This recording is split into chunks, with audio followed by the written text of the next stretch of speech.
Ano ka nga daw, kapag gusto mo ng mga anak na, pagkabuanan mo na, so, minsan ina-advise mag-sex. Yun. Sabihin mo na dali yung research yung mo. pag nagsisex daw, naglalabas ng oxytocin. Yan, kasi pag nag-o-orgasm, Yan, pag nag-orgasm. yun yung hormone, di ba? Yes. Yung So, tanong ko lang, nakakapasaya sa'yo, tanong ko lang, yung oxytocin na yan, dapat ba sabay?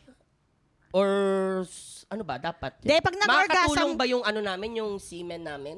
Hindi. Hindi, yun nga.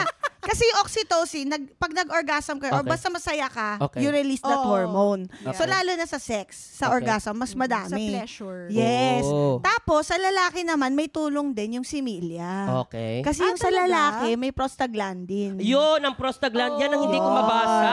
Prostaglandins Yung, pala yan. yun naman yung nakakapagpalambot ng Naiyak ko, cervix baka magkamali din. Totoo? Oo. Ah. Kaya pag malapit ka ng mga anak, meron niyang ibibigay sa yung suppository Oo. or meron din daw oral. Yung medical grade ng prostaglandin, yung misoprostol, Oo. ang Okay. tawag Yun nila. yung parang sinasabi mo, parang ginujusok. Pinapasok. Oo. Asa yun? Parang vaginal.